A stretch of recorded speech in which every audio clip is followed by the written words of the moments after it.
Como a música mata nosso cérebro? Vamos ver isso daqui hoje. Você já se perguntou por que gostamos de música?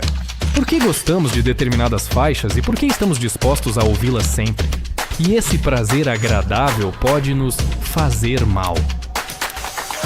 Ouvimos música todos os dias. No rádio, em shopping centers, nas mídias sociais. Estamos cercados por ele e ficamos entediados sem ele. Mas por quê? Como é possível que o homem tenha escolhido se cercar de um conjunto de sons em quase todos os momentos e muitos de nós não conseguem imaginar um dia sem música? Como a música e os sons podem ser controlados? E o que é música, afinal? A música é uma coleção de sons diferentes. Mas o que é som?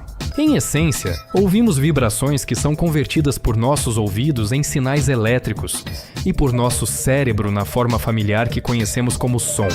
Essas vibrações podem ser diferentes e também nos afetam de forma diferente. Isso é claro e voltaremos a isso mais tarde. E é por isso que gostamos desses sons? Afinal, estamos aproveitando um conjunto aleatório de vibrações. No entanto, a música ativa os mesmos centros de prazer que a comida, o sexo e até mesmo as substâncias ilícitas. A música tem acompanhado a humanidade ao longo de sua história. Ela sempre desempenhou um papel importante nas culturas antigas, na socialização, na formação de alianças e nos rituais, incluindo os de cura. Milênios atrás, a autossugestão funcionava como nunca. E não é à toa, a música tem uma influência multifacetada no cérebro e na psique, ativando os sistemas dopaminérgico e límbico do cérebro. Mas isso só acontece se ouvirmos algo harmônico e previsível, e não um conjunto aleatório de sons. O cérebro procura organizar as informações do mundo ao nosso redor. Assim, quando ouvimos música, ela começa a prever antecipadamente qual padrão musical virá em seguida. E quando ele prevê com sucesso esse padrão, ou quando o resultado é melhor do que o esperado, ele libera dopamina. A mesma coisa acontece conosco quando planejamos algo e criamos muitas expectativas. Se você receber o presente que queria, ficará feliz. Se eles lhe derem ainda mais do que isso, você... Doideira, né? Hoje em dia, o mundo que a gente vive, a gente tem dopamina o tempo inteiro. Nunca que um homem da caverna ia ter o tanto de dopamina que a gente tem hoje. É música, é filme. ficará muito feliz. Nada será dado, será triste. Portanto, a música nos dá prazer e afeta nossas emoções, evocando sentimentos emocionais, alegria ou tristeza. A música é diferente, mas uma coisa é certa: todos nós temos a mesma percepção emocional das músicas. É preciso conhecer a teoria musical para se aprofundar no assunto. Mas os princípios básicos não são tão difíceis de entender. A maneira como vivenciamos a música, seja ela triste ou alegre, é influenciada por uma combinação de ritmo e tonalidade. Faz sentido que a mais rápida seja associada a algo positivo ou energético e a mais lenta a uma dança sensual. A tonalidade é como a voz de uma criança alegre ou a voz áspera de um gigante. O pequeno corpo é seguro, você pode comê-lo. E um corpo maior do que nós pode nos devorar. É da natureza. Da mesma forma, nosso cérebro correlaciona o som a determinadas emoções. Para fazer outra comparação, um dia maior é um dia ensolarado e um dia menor é um dia nublado. E nosso cérebro entende isso instintivamente. Para ele, isso é tão inegável e evidente quanto o fato de a Terra ser redonda. Assim como um designer entende como determinadas cores afetam a percepção do cliente em relação a um produto e qual paleta escolher. Nós o sentimos e o entendemos. Mas para compor uma boa música ou criar um belo site, você precisa ser bom nisso. O Contented ajuda nisso. Maior escola online de design da Rússia. A escola ensina uma variedade de profissões de destaque na área de design. E se você quiser descobrir... E quem quiser aprender em russo, ó, eu vou pular aqui pra frente. Todas as taxas de ensino, além de um curso de inglês para designers como presente. Em muitos aspectos, é tão inexplorado e caótico quanto a formação da identidade. Não está claro o que exatamente influenciará a formação de uma determinada característica. Também na música, a cultura e o ambiente em que crescemos desempenham um papel importante. Todos nós temos tradições, costumes e histórias diferentes. Agora é difícil para nós entender isso, pois a globalização e a influência das culturas ocidentais fizeram seu trabalho e tudo se misturou um pouco. Mas compare com suas músicas favoritas a música clássica indiana ou ouça a africana. Não é um fato que você vai gostar, mas isso não significa que seja ruim. Você apenas foi criado em um ambiente diferente. Às vezes música também tá muito relacionado pelo que você escuta, né? Não sei se já aconteceu com você, tipo, você escutou a música uma primeira vez e fala, nossa, essa música é uma bosta. A segunda não é tão ruim. Aí depois, legalzinha, daqui a pouco você gosta da música. Sua experiência pessoal, suas experiências pessoais, as empresas em que esteve e até mesmo sua idade também têm impacto. Pois nosso gosto musical não é estático. E se você gostava de uma música quando era criança, não é certo que ainda gostará dela daqui a 15 anos. É como quando, aos 18, eu gostava de usar roupas com estampas chamativas, mas agora, aos 21, prefiro minimalismo e estilo sóbrio. E exatamente da mesma forma que eu adorava dubstep quando tinha 15 anos e agora prefiro o clássico. E suas escolhas musicais podem dizer muito sobre o tipo de pessoa que você é. Por exemplo, pessoas introvertidas e criativas preferem gêneros musicais. É igual na favela, tem gente que começa a escutar funk e começa a fumar maconha e acha que é bandido. Vai entender, né? Mais complexos, que se concentram em conteúdo intelectual e emocional. A mesma coisa serve pro roqueiro. O começa a escutar rock, aí daqui a pouco tá se vestindo como um roqueiro, aí tá passando maquiagem, pintando a unha, e age esquisitão. Vai entender, né? Porque as pessoas fazem assim. Como clássico, jazz ou indie, não em atividade ou energia. E os extrovertidos tendem a preferir músicas mais enérgicas e rítmicas, que geralmente estão associadas a eventos ou atividades sociais. Mas a tendência não significa que seja uma regra inegável para todos. Exatamente como um introvertido pode gostar de música energética em determinados ambientes, um extrovertido pode achar a música clássica relaxante e inspiradora. Portanto, essa conexão existe, mas não é rígida. Afinal, somos todos diferentes, com traços, ideias e até subpersonalidades diferentes. Mas há um mito de que a música clássica é mais apreciada por pessoas de gênio. Existe até mesmo o chamado efeito Mozart, que afirma que ouvir música clássica pode melhorar o desempenho cognitivo e mental. E isso é uma falácia, no sentido de que funciona, mas não mais como um placebo ou efeito de novidade. A questão é que, quando um estímulo novo, desconhecido ou há muito tempo não experimentado entra no cérebro, ele atrai nossa atenção e melhora nossa concentração, de modo que o cérebro quer explorá-lo. Isso causa um aumento de curto prazo no humor e na vigília. Mas o mesmo acontece com tudo o que aprendemos ou ouvimos de novo, e o fato de ouvir música clássica não nos tornará mais inteligentes. E todas as correlações entre inteligência e gosto musical são indiretas. Ou seja, não se pode Mas aqui não faz muita lógica também, pessoas que se acham mais inteligentes só porque escutam música clássica. Nunca achei que isso fazia sentido, eu achava que era mais gurusagem também. excluir que há gênios conhecidos que ouvem apenas Mozart e Bach. Assim como é difícil imaginar uma pessoa sem instrução, com calças esportivas, ouvindo clássicos em um banco no pátio. Há uma correlação mais frequente entre gosto musical e traços de personalidade, em que, por exemplo, pessoas com traços empáticos têm maior probabilidade de preferir músicas suaves e calmas. Pessoas rebeldes ouvem músicas agressivas, rápidas, e assim por diante. Afinal, a música geralmente não é apenas uma coleção de sons e instrumentos diferentes. É também uma história com um protagonista lírico, um relato de alguma experiência pela qual os ouvintes anseiam ou que gostariam de vivenciar por conta própria. O gosto musical tem a ver com o mundo interior, mas não com o fato de uma pessoa poder alcançar o auge e ganhar bilhões. Mas como a música nos afeta? Há uma crença de que a música pode afetar nossa visão de mundo, nossos valores, influenciar nossos hormônios e nossa motivação. E em parte isso é verdade, mas não tudo. Algumas pessoas acreditam que ouvir música triste constantemente causa depressão, reduz a motivação e, nos homens, ainda diminui a testosterona. Uma pessoa ativa e agressiva faz tudo ao contrário. O que a música realmente afeta é o ritmo do coração. O corpo responde aos estímulos audiovisuais sincronizando os batimentos cardíacos com o ritmo da música. É por isso que há música meditativa e há funk ou rock para a academia. E isso pode afetar indiretamente a produção de hormônios. Afinal, a música calma reduz o hormônio do estresse cortisol, que tem efeitos positivos sobre a saúde física e mental, inclusive sobre a produção de testosterona nos homens. Músicas rápidas e enérgicas podem estimular a produção de adrenalina, aumentar a frequência cardíaca, a resistência e a força, o que é muito apreciado na academia para a preparação mental para o trabalho com pesos pesados. E a música triste e comovente, como qualquer outra música, pode produzir dopamina e aumentar o cortisol, causando estresse e diminuindo a testosterona. Mas somente se o cortisol estiver elevado regularmente e se estivermos sob estresse crônico. Portanto, a música não é uma causa, mas um efeito. Como um tempero para um prato que já pode estar estragado. Nossas vidas são influenciadas por nossas mentes. Ouvir música melancólica não levará de forma alguma à depressão e ao declínio. Se ouvirmos uma música triste e pensarmos em sua beleza, sentiremos prazer, nostalgia e até mesmo euforia. E se pensarmos, que mundo de merda, você é um perdedor nele, e nos levarmos à música, teremos apatia. Não se trata da música, mas de para quem a composição é narrada e como ele a interpreta. Então a música não nos prejudica, mas nós nos prejudicamos? Sim, mas nem sempre é tão óbvio. A música é uma das ferramentas para moldar nossos valores e nossa percepção do mundo, especialmente durante a formação de nós como indivíduos. Os adolescentes geralmente tendem a imitar e a buscar modelos. Se esses não forem seus pais, eles os encontrarão no mundo exterior.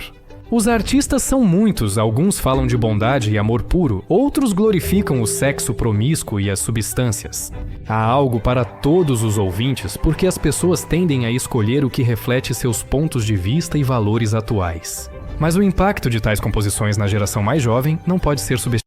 Aqui no Brasil é mais o sexo promíscuo mesmo. Tanto sertanejo quanto funk. É difícil uma música que não fala sobre isso.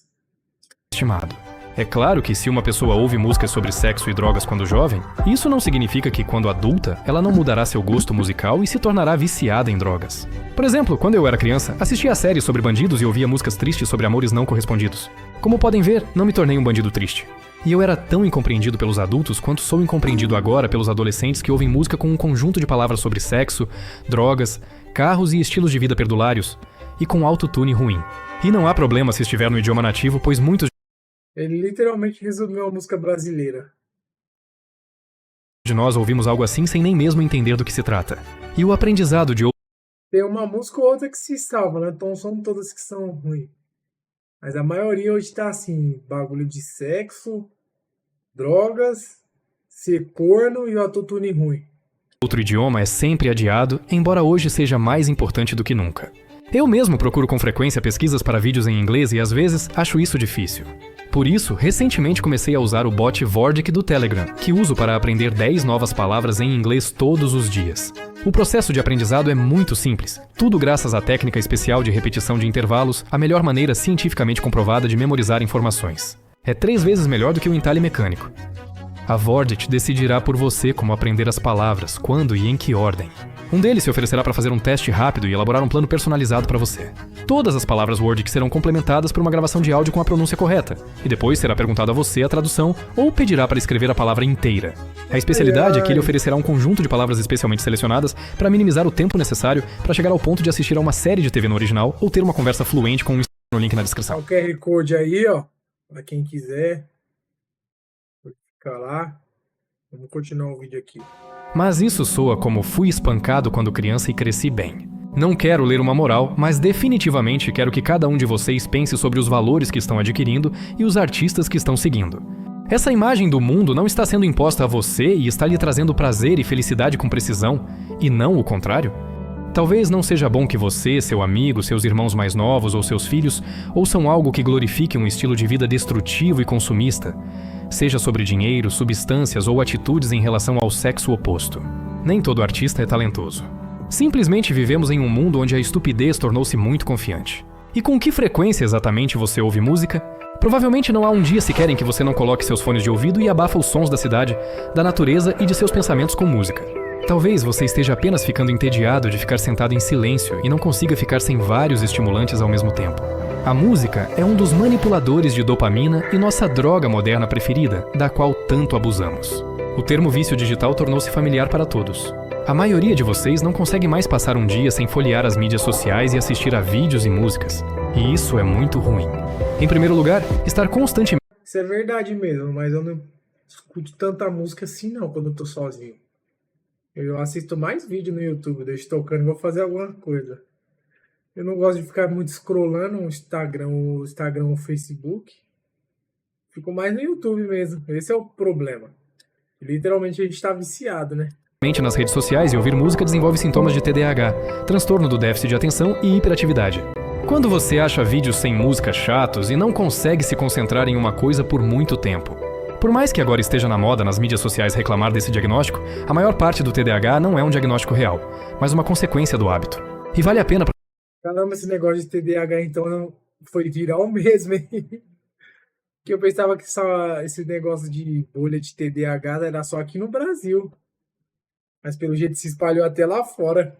Todo mundo se autodiagnosticando com TDAH. Para eles parar de consumir conteúdo rápido e reduzir o tempo de tela, ficar mais ao ar livre e fazer atividades interessantes, parar de dividir o foco entre diferentes tarefas e estímulos. Esse diagnóstico desaparecerá com o tempo. Em segundo lugar, a música, juntamente com a constante busca nas mídias sociais, reduz o prazer de viver e multiplica a irritabilidade. Ouça sua faixa favorita algumas centenas de vezes seguidas e, de repente, ela passará de favorita a odiada. Você está apenas sobrecarregando seu sistema de prazer. O cérebro desenvolve uma tolerância à dose que você está consumindo constantemente para não entrar em colapso. E esses hormônios da felicidade não são mais suficientes para você. Você é pior em se concentrar em um trabalho monótono, talvez mudando de faixa a cada 30 segundos. Não é possível assistir a um filme sem percorrer seu feed de mídia social. Você aproveita menos a vida. Você sente que isso está se tornando um problema cada vez maior e que está ficando cada... Nossa, isso é verdade mesmo. Você é doido, às vezes você tá querendo assistir um filme ou uma série, e daqui a pouco tem uma parte que tem dia, aí você vai lá, já pega o celular pra scrollar, ou ver alguma notificação ou entrar no WhatsApp. Esse que é o problema, né? Mas você é doido. Tem que tentar dar uma parada mesmo, assistir coisas longas, senão literalmente começa a afetar, né, sua vida. cada vez mais refém do seu telefone e dos fones de ouvido. Você está se afastando cada vez mais da vida que almeja. E para evitar isso, pare de ouvir música a todo momento, de ficar constantemente no celular dispersando sua atenção. E finalmente comece a ouvir seu cérebro. O ouvido humano percebe sons na faixa de aproximadamente 20 a 20 mil Hz. Essa é a faixa em que a maioria dos instrumentos musicais soa. Qualquer coisa abaixo disso é infrassom, qualquer coisa acima disso é ultrassom, e nosso ouvido não consegue ouvi-los, mas se o ouvido não consegue, o corpo e nossos órgãos conseguem por meio da pele e de seus receptores mecânicos. Por exemplo, é assim que um ultrassom é feito. O infrassom é usado no monitoramento de fenômenos naturais. Alguns animais se comunicam com ele a longas distâncias, como as baleias, por exemplo. E, com o equipamento adequado, eles podem afetar nosso corpo, pois o infrassom pode causar náusea, dor de cabeça, zumbido e até mesmo medo incontrolável e morte, o que, em teoria, pode ser usado nas Forças Armadas. Se os dinossauros e répteis de tamanhos mais gigantescos tivessem sobrevivido em nossa época, não teríamos ouvido seus rugidos mostrados em filmes de ficção científica. Não, você não sentiria o rugido dele com seus ouvidos, mas com seu corpo, seus órgãos internos e uma súbita onda de medo, mesmo se ele estivesse a dezenas de quilômetros de você. E no mesmo ritmo funciona nosso cérebro. Por exemplo, as ondas delta mais lentas, de 0 a 5 a 4 Hz. Elas são importantes para a recuperação e a cura, e é nelas que ocorre a fase mais profunda do sono. Em seguida vem as ondas teta, nas quais vemos os sonhos. Ondas alfa, que é onde acordamos, e promovem o relaxamento e a redução do estresse. As ondas beta e as mais rápidas, as ondas gama, são os momentos de nossa vigília, foco e resolução de problemas. E o grande problema é que a maioria de nós elimina a fase da onda alfa simplesmente pulando-a. Afinal, se pegarmos nossos telefones logo pela manhã e verificarmos as notificações, percorrermos nossos feeds, enviarmos mensagens de texto para alguém, consumirmos imagens e sons, ligarmos a música, nosso cérebro muda de velocidade muito abruptamente, o que não é natural para ele. E quanto menos nosso cérebro permanece nessa fase, mais irritável... É doido, mas é incrível, né? Como a gente literalmente é viciado em celular. Eu duvido uma pessoa hoje em dia que não acorde, já pega o celular direto e já vai pro YouTube, Instagram, alguma coisa assim, ou responder mensagem. É foda isso, né? mais propensos ficamos a ficar deprimidos, abatidos, irritados e ansiosos. Para evitar isso, pare de dormir ao lado do celular e tire-o na primeira hora depois de dormir. As manhãs devem ser calmas e até preguiçosas, sem estímulos na forma de telas, luzes e sons. Sem TV, sem telefone, sem rádio. Alguns acham que assim vão acordar mais rápido, mas na verdade estão se prejudicando. Por isso é tão importante poder desacelerar, pois nosso cérebro precisa disso para funcionar adequadamente. Se você deprime as ondas teta ou alfa, torna-se menos criativo e menos satisfeito com a vida. Para compensar isso, tente passar mais tempo em silêncio, especialmente pela manhã, e medite. Faça sua meditação em uma sala silenciosa na natureza ou coloque binaural beats nos fones de ouvido. A propósito, uma seleção dessas partes e minhas meditações de autor para iniciantes podem ser ouvidas em meu clube particular, que vem com bate-papo particular e acesso a todos os meus cursos, inclusive o curso Reboot e sobre alfabetização financeira. E tudo isso em uma assinatura mensal barata. Você pode conferir o link na descrição e participar de uma importante comunidade de autodesenvolvimento. Mas se você precisar se concentrar em alguma tarefa, e isso for difícil, especialmente depois de uma distração prolongada, o ruído branco ou rosa pode ajudar. Eles são usados para mascarar estímulos acústicos e estimular o funcionamento do cérebro devido a uma... Eu não sei se essas coisas de ruído funcionam realmente. Eu já tentei, mas pra mim nunca funcionou. Deixa aí no comentário se pra você essas coisas funcionam. Uma frequência constante sem flutuações repentinas. Além disso, um ruído marrom semelhante pode ser usado ao adormecer. Mas você só deve fazer isso se houver muito ruído acústico ao seu redor. Afinal, o cérebro pode se acostumar com isso e desencadear mais problemas de sono. Música é maravilhosa. Quantos artistas incríveis já viveram neste planeta, quantas obras-primas foram criadas e que outras composições imortais surgirão no futuro.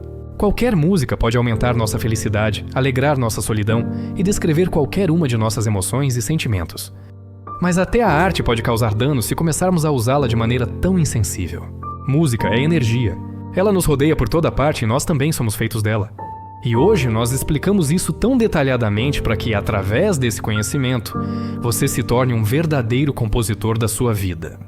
Link para o clube privado na descrição, bem como um link para meu Instagram e Telegram. Inscreva-se no canal e tenha um bom dia. Um vídeo muito bom aí do nosso amigo. Inscreve no canal dele aí, ó, Albert. Tamo junto e até a próxima.